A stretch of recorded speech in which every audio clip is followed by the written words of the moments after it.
Welcome to the St. Vrain Sports Report. We're glad to have you along with us.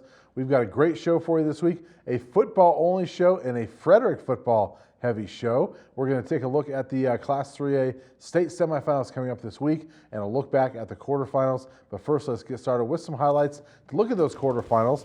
Frederick at Discovery Canyon, rematch of a first-round game last year, won by Discovery Canyon in double overtime. Frederick leading 17-15 in the third quarter when Jake Green goes back to pass, and under pressure, he's picked off by Zach Surface, just the second interception thrown by Green this season.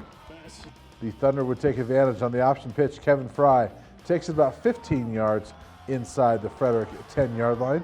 So the Thunder was in business early in the second half of this one, but the Warriors defense stepped up and held the Thunder to a 24-yard field goal by Connor Clancy and an 18-17 Discovery Canyon lead.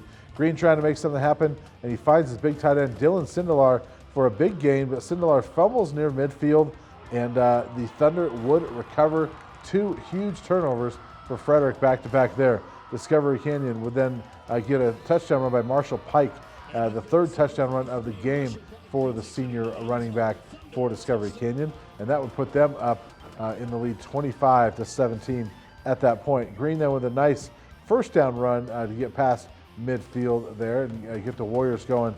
He then goes more than 30 yards down inside the 5-yard line of Discovery Canyon. Gets tripped up there, but not long after that, the senior QB would finish the drive with a sneak for the touchdown. 171 yards rushing for Green, who also threw for 237 yards and 3 touchdowns. On the two-point conversion, Green pitched to Dominic Schleif, who found the hole and got in. That would tie the game at 25-25 with 2:46 to play in the game. Chris Baum, Jackson Raymer, and the Warrior defense would then come up big, forcing a punt, getting the stop there, and then forcing a punt by the Thunder. And the Frederick offense was in business with a chance to win the game.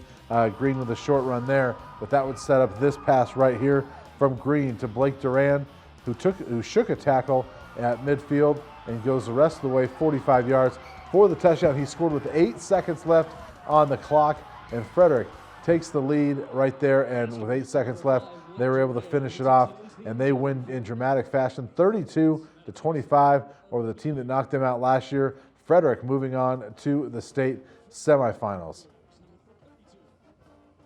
And Meade obviously hoping to join them there. The Mavericks, the #1 seed and undefeated, coming in to their quarterfinal matchup with Green Mountain. Green Mountain coming off of a big first-round win over Erie. And Jacob Chavez of the Rams, he puts them on the board early in this one with a short TD run in the first quarter.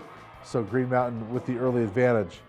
Meade would then answer a 41-yard pass from Brady Veltine to Jacob Bartholomew, and that would set up the offense inside the 5-yard line, around the 5-yard line, and then Veltine running in from 5 yards out to tie the score at 7-7 at that point. So Meade looking okay at this point, tied 7-7, but Green Mountain, just a great game for them offensively and defensively. But Rams quarterback Trey Towndrow with a nice throw to Trey Conklin for a 44-yard gain inside the Mavericks 10.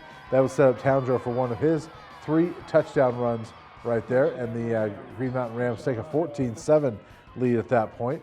Mavs looking to tie things up, but they fumble the handoff, and the exchange goes to the Rams right there near midfield, and Alan Ortiz pounced on that ball. The Rams would take advantage to get a field goal out of it, and a 17-7 lead at that point. Late in the third quarter, the Mavericks would try the fake punt, and it is successful as Porter Easton goes 12 yards, runs for the first down, and gives the offense new life. That would set up Jake Walker with a touchdown run. The Mavericks would pull within 17-14. Green Mountain was relentless, however, though. Towndrow takes it in from 10 yards out, 269 yards of total offense for the Rams quarterback, who just had a great game and has had a great playoff so far. Veltine then found Preston Telema for a 41-yard pass to get the Mavs just outside the end zone right there. And then Wachter would take it in from there. He would fumble around the goal line, but the Mavericks would recover, and they were within a field goal at 24-21. But 2 touchdown runs for Wachter, by the way. Green Mountain would add to the lead, going up 30-21 late in the game, and then a desperation heave by Veltine right here would fall short. And then the Mavericks lose this one Only 152 yards rushing for that team on Saturday, a team that runs the ball very well all season long.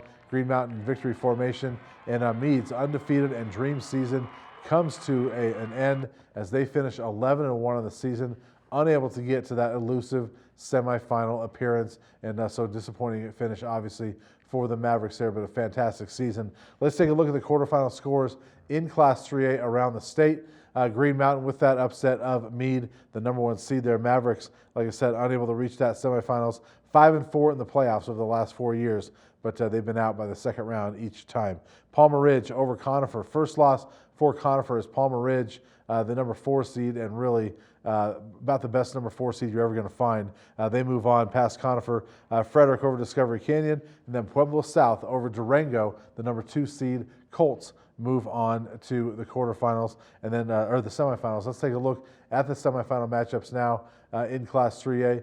Palmer Ridge at Green Mountain. That'll be on Saturday at 4 o'clock at Jefferson County Stadium. Both those teams coming in at 10-2. Pueblo South at Frederick. The #6 Warriors host that one. Both teams 11-1. That'll be at 1 o'clock at Frederick High School on Saturday afternoon. Pueblo South, by the way, has an 8-game winning streak. Only lost to Palmer Ridge by 5 points back in September. They started their season, by the way, with victories over Holy Family, Erie, and Discovery Canyon. 3 teams that Frederick has already defeated as well. So they've got some common opponents there. This is going to be a good matchup. Frederick's second time in school history to reach the state semifinals. The first time was back in 2011. They have now won 5 playoff games in their school history. 2 of them this season. Was able to catch up with some of the Warriors, starting with Coach Travis Peoples, to talk about not only the atmosphere around there, but kind of what he expects this week. There should be some snow this weekend, and how will the Warriors deal with that? I was able to catch up with him about a few of those topics. Excitement. We just spent, an hour and a half reviewing last week's game. Well-deserved, because we had to celebrate the success. And now we're moving on to Pueblo South today. And I'll tell you, our kids are fighters. They're hard workers. They're tremendous guys that try to win every game. And they had a plan from the beginning of the year to make it this far. And right now we're the last man standing north of Denver. And we're trying to move one more stage to get to the state championship. Well, it's exciting. And, I get a lot of guys who send me back information about, this and that. And I know that 9 or 10 wins was maybe the most, and we got 11. So our kids already feel like they've accomplished, like they've gotten that off their back, like the first team to do this. And, of course, we want to be the first team to go to state and win it. And I think we can. We just got to have a great week of practice. But that part of it, I think we'll celebrate at the end of the year. We just celebrated the win, and now we're moving on into getting ready to go. But, those types of things probably at the end of the year, hopefully with a ring. If not, we'll still celebrate because it's been one heck of a year. Instead of coming inside a lot of these days, last few weeks, even though we knew it was going to be a sunny day or it was going to be a good day to play, we've took advantage of going out and practicing in the snow. So we've been out 4 or 5 times in the snow practicing. And so I think our kids will respond. Matter of fact, I think we'll excel in it. Our offense is kind of built for that type of weather. So, we're crossing our fingers and hoping it does snow. It's huge. I mean, we were exhausted. We drove down 2 hours, 2.5 hours back with traffic and 2 hours early. I actually, last week, I was like, we were driving home. I didn't even realize it was 6 or 7 o'clock at night. I'm like, I thought it was still 2 or, it was just so long of a day. It was taxing on the kids. So to be able to just come here and do our normal routine, I think it's big for us. Like I said, Pueblo South's coming in. They're big, strong. They're #2 for a reason. They were the #1 team in the state in my estimation. And so we have a huge task. Our kids are up for it. And, we look forward to it. And if we're going to get by the way, it's snowing right now, so we're getting ready to go out and get a great practice in the snow. And hopefully it snows Saturday, but we're excited about Saturday. Well, thank you very much to Coach Travis Peoples, and they're ready for the snow. And he wasn't kidding. We filmed that on Monday night, and right after that, the Warriors went outside, and the snow was coming down. That big snowstorm was just starting, and they went out there and practiced in the snow. They are ready for the snow, ready for the Pueblo South Colts. Let's take a look at that matchup. Going to be a great one out at Frederick High School on Saturday afternoon. Both teams 11-1 coming into this game. Frederick, the highest scoring team in the state, 45.3 points per game. Pueblo South 36.7. They can put up a lot of points. South has had the tougher schedule throughout the season, so those numbers a little skewed compared to Frederick. But points allowed, the Warriors just over a touchdown. and Pueblo South 16.8. The Warriors average over 330 yards rushing. South gets the job done on the ground as well with 200 yards on the ground. Both teams pass fairly well. A couple of key players for Frederick. Jake Green, 270.4 yards, total yards of offense per game. He's averaging 139 passing yards, 139 rushing yards, and 131 passing yards per game. He's accounted for 44 total touchdowns through the air, 25 touchdowns, only 2 interceptions. He has been fantastic throughout this entire season. For South, Logan Petit, 40 yards rushing per game, 151.1 passing yards per game. He's accounted for 32 touchdowns. He's rushed for 13. He's thrown 19 touchdown passes, but 12 interceptions. So the Warrior defense obviously going to be looking for some opportunities to pick out passes there. Obviously, both teams have more than just those two guys. We know about the Warriors, Dylan Sindelar, Brandon Hornby. They've got a lot of weapons on offense. For Pueblo South, they've got a big running back as well. Georgia Longoria, 1,750 yards rushing and 21 touchdowns. So they've got a very good 1-2 combination on offense, and they always are tough on defense. Was able to catch up with Jake Green, the quarterback, to talk about not only the atmosphere around the school, which I guess they haven't been in school, but around the team, and also the matchup and what Warriors have to do offensively to win this game. It's been really exciting for the team. Everybody's, in a good mood. Coaches were in a good mood, and everyone's just ready to go back out there and continue our season. It gives us a lot of pride, and it makes everybody happy knowing that we're making Frederick history as it goes. First 10 of the season was good. Win another playoff game, back to the semifinals. That was good, and it's also really nice to be able to prove everybody that doubted us wrong, because we knew growing up we all played together. We were pretty good, but we knew we could make a special run and prove everybody wrong. Offensively, we got to block their good D line, and we got to make the plays count. We can't leave points on the board because we left about 14 points against Discovery County on the board. We just got to take advantage of every opportunity we get and just go out and score and make sure we're doing our jobs. Everybody's got to do their role. You can never really tell with us. It could be either way. We can either go and we could pass 20 times, we could run 20 times. It just depends on how the flow of the game's going. So, and it just depends on how we're all feeling, how receivers are feeling, how I'm feeling. And with the weather, it could affect anything. So definitely things are exciting there around that football team and the Warriors. So many weapons on offense, and Jake Green really, I can't think in the 15 years I've been around this area, I can't think of many guys that have had better seasons than what Jake Green's doing right now. And there's been some pretty good ones, including just a year ago, Noah Roper over at Erie High School. But Jake Green having about as good of a season as I've seen in this area in a long time. Now defensively, the Warriors have got their work cut out for them.